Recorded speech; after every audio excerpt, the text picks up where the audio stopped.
So, what happens when puberty doesn't feel right for your child? Maybe your tween's non binary, gender diverse, or just still figuring things out. Maybe they've started puberty and they feel distressed by the changes, or maybe you just want to get in early so these changes don't catch them off guard. If that's you, you're not alone. Most puberty books and even many school programs are written for either boys or girls, and that leaves a lot of kids out. It can make them feel confused, anxious, or like there's something wrong with them. So, in this episode, we're going to talk about how to support gender diverse tweens through puberty in a way that's inclusive, compassionate, and also practical. So, we're going to talk about how to talk about puberty in a gender neutral way, what to do if your child feels upset by these changes, and tools that can help you, like puberty blockers, chest binding, or just gender affirming clothing choices. I've been doing this work for over 25 years and I'm also a parent.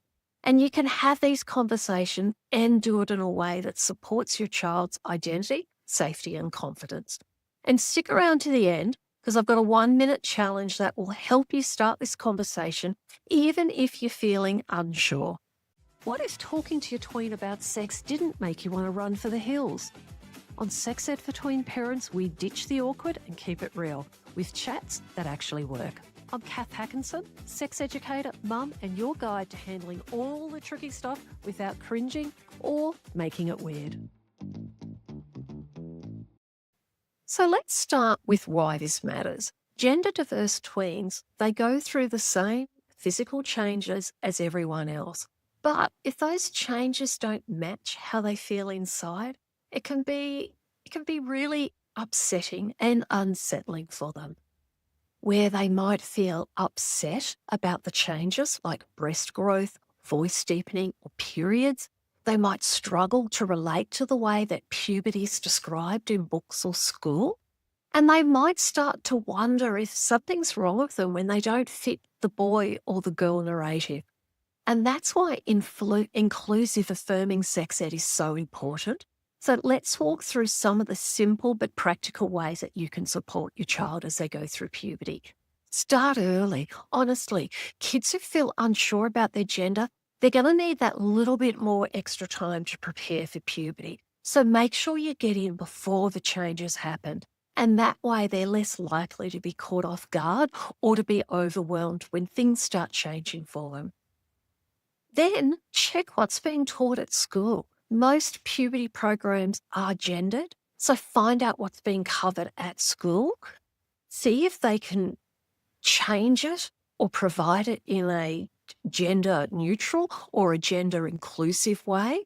And if they can't, what I have found can help is that you can prepare your child in advance. So you can let them know, look, you're going to be learning about puberty this next term, and your teachers are going to talk about puberty that happens for boys, and they're going to talk about puberty that happens for girls. It's not going to be, they won't be talking about what happens if you're non-binary or gender diverse.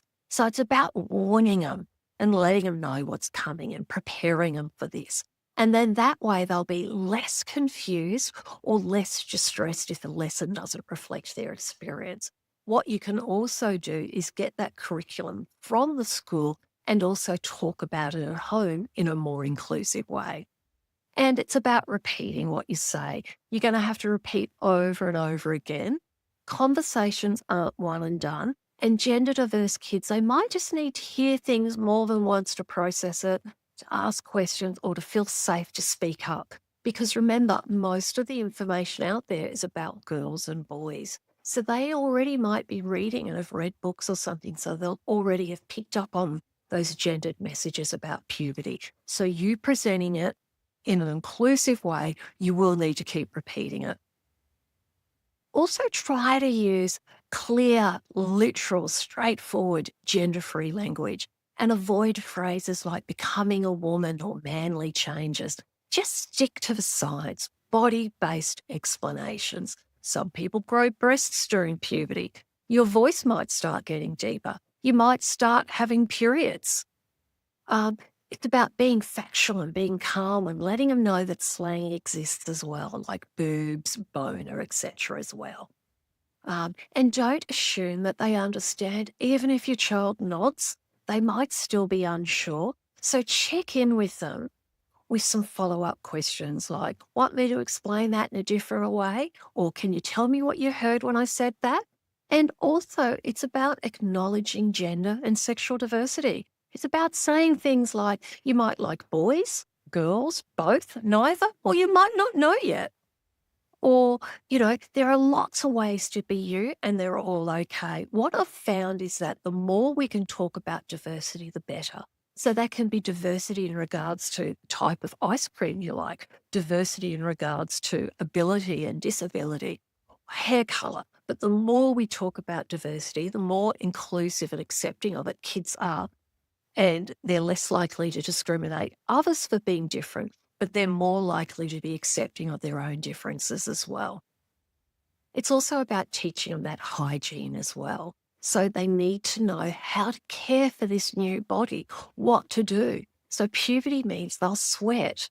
Their body will start producing oil. They'll need to wash their hair more often. They'll need to use deodorant. And then there's also changes that happen. And then there's the hygiene changes that happen around it. So it's about talking to them about deodorant, how to care for their genitals, how to manage periods and to manage acne.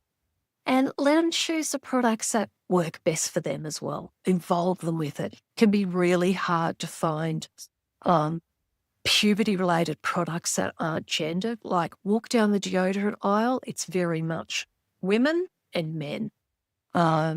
Periods. So many of the period product packets have pink all over them. But in regards to period pants and things, I am starting to notice more ungendered products being put out there on the shelf. So if you can find things that are like non-perfumed, color neutral, try to grab those options. Also be aware of misinformation, because if they're not hearing misinformation from you, they're going to be hearing about it from YouTube, their friends, social media and memes as well. So you need to keep checking in, keep repeating the conversation. And when you hear misinformation, it's just about gently correcting what isn't true. And then you may need to offer some body and identity support for your child. So if your child is feeling really distressed by the puberty changes, body dysmorphia can happen, and there are things that you can do to help.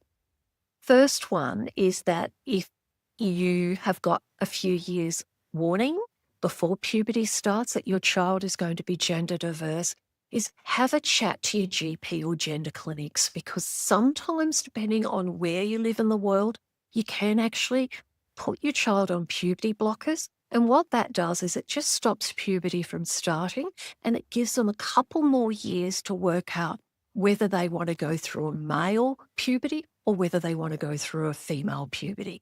So you usually need to get onto that one early. There are some things that they can do if they're really uncomfortable with their breasts. They can do chest binding. They can also do tucking if they're uncomfortable with the bulge that they're getting in their clothing as their penis grows bigger as well and their scrotum as well. But it's really important with those things that they're doing it safely and following, the recommended guidance. Now, there are lots and lots of really good gender inclusive YouTubers that do some great stuff, but just keep in mind that they're often creating their bodies for adults as well. I've also found Facebook groups. There are some wonderful Facebook groups for parents where you can go in and there's other parents that are going through the same thing that you're going through, and they can share what they've learned as well. So just keep that in mind as well. You can also look at clothing. So it might be about wearing baggier pants or baggier tops, or tops with more of a pattern so that the breasts aren't so noticeable as well. And then again, they can also express their gender through haircuts and their style of clothing as to how they want to be seen as well. And look, it's not about you rushing them into a decision. You're just giving them options, and these are options that will make puberty feel safer and more manageable for them. Now, if you're worried about saying the wrong thing or that you've waited too long to start, you're not alone and you're not too late. And that's why I've created a free guide to help you. It's called 5 cringe-free strategies to naturally start sex ed conversation. And inside it, you'll find inclusive, age-appropriate ways to open the door, tips to feel less awkward, and language that works for all kinds of kids, including non-binary and gender-diverse tweens.